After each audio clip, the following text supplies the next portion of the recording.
Vamos a dar entonces paso a nuestra conferencia central a cargo del doctor Armando Martínez. La conferencia se titula La historia de las administraciones públicas en Colombia, una propuesta.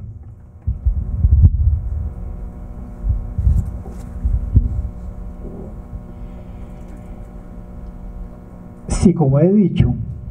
el Estado Nacional es el actor principal de la experiencia histórica de la vida política moderna. Es preciso situarlo en el centro de la temática propia de la historia política. La actuación de este actor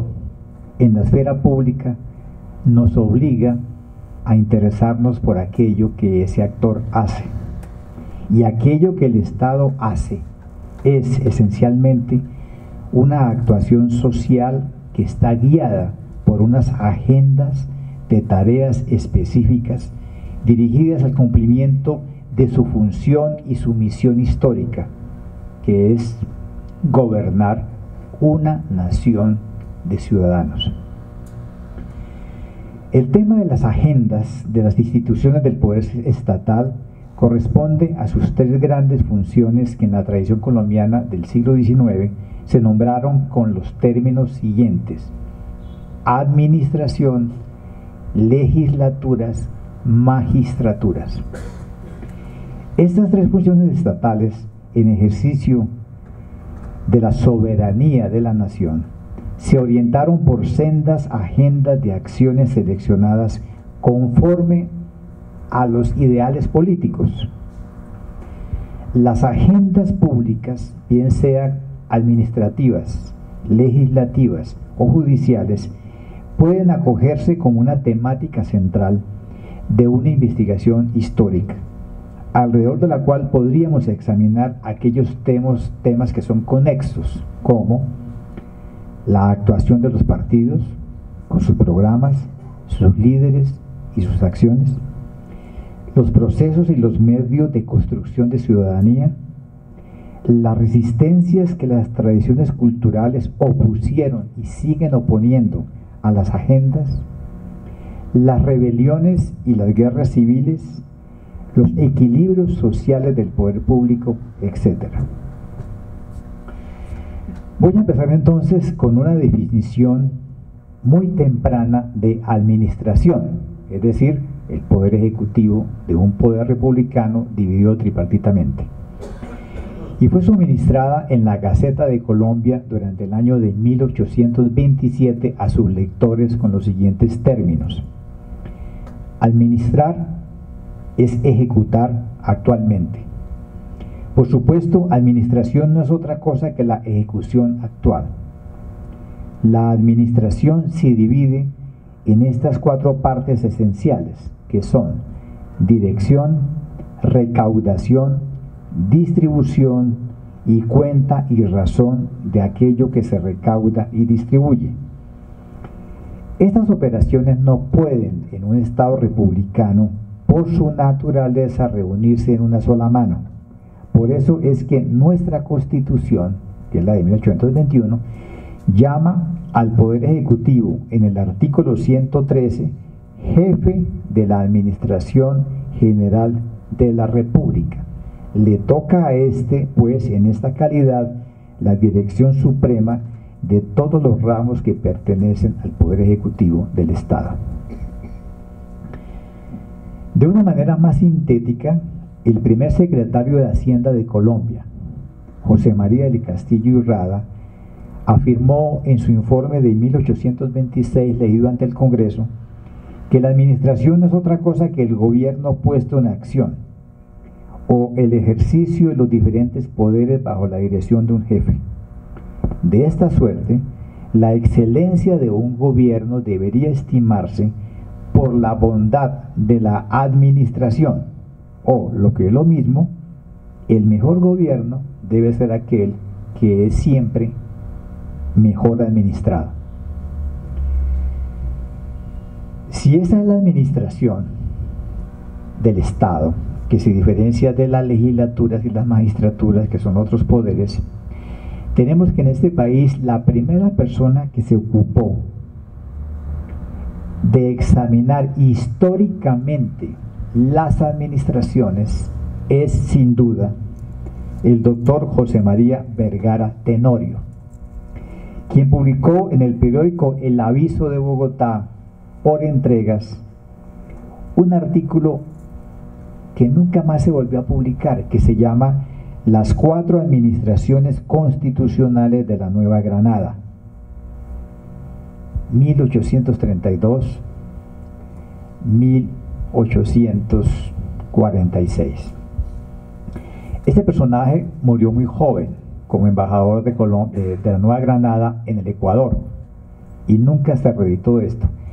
Pero es interesante, Marco, que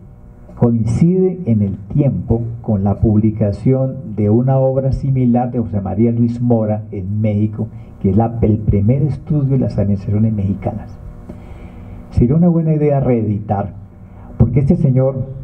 José María Vergara y Tenorio está heredando de su papá y de su abuelo la memoria de lo que fue Colombia y lo que fue el comienzo de la Nueva Granada entre 1821 y 1848,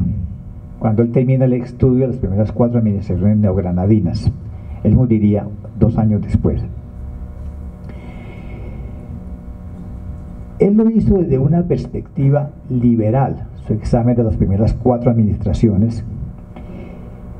pero siguiendo esa tradición, también podemos decir que cuando Aquileo Parra, el presidente de los tiempos federales, cuando él examinó en sus memorias las administraciones que le habían antecedido en el tiempo,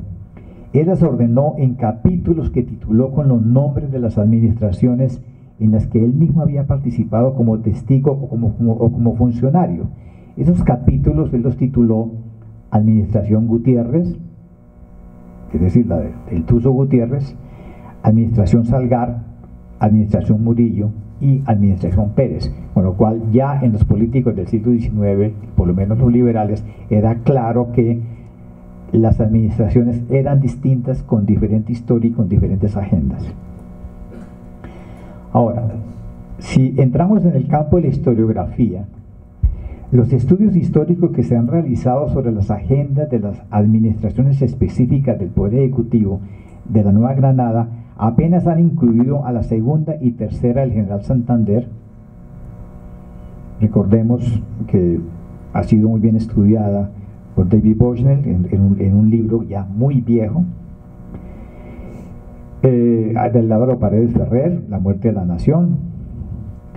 y recordemos que hubo una gran empresa editorial de la Fundación Francisco de Paula Santander para publicar todas las memorias de las administraciones de Santander y toda la documentación concomitante, precisamente bajo los auspicios del presidente Virgilio Barco. También se ha examinado solamente la primera administración del general Tomás Cipriano de Mosquera, y aunque Gustavo Arboleda organizó su lectura de la Gaceta de la Nueva Granada por administraciones, alcanzando a publicarlas comprendidas entre 1832 y 1860, no quedó claramente establecido el objeto de estudio en un libro que es un clásico para poder entender el siglo XIX. También Antonio Pérez Aguirre, Julio Holguín Arboleda y José María Quijano Wallis examinaron a su modo y cada uno las administraciones comprendidas entre 1855, que es la de Mayarino, y 1884, que es la de Otálora, teniendo a la vista los informes de los presidentes y sus secretarios de despacho que habían sido publicados permanentemente en la Gaceta Oficial del Estado y alguna bibliografía sobre el siglo XIX. Una de las tradiciones más maravillosas del Estado colombiano es la siguiente. La primera legislatura constitucional de este país se reunió en 1823 y el presidente y el vicepresidente Santander y sus 4 secretarios de despacho se propusieron que en adelante, cada vez que se abriera la legislatura, leerían cada uno su informe. Pues resulta que desde 1823 se escribieron y publicaron las memorias de los 4 secretarios del Poder Ejecutivo más la del presidente. 5 informes anuales se publicaron sin parar y están distribuidos tanto en el archivo del Poder Legislativo como el Ejecutivo, y es una fuente maravillosa y única porque nunca dejó de publicarse estos informes, que es la fuente más importante que tenemos para las administraciones.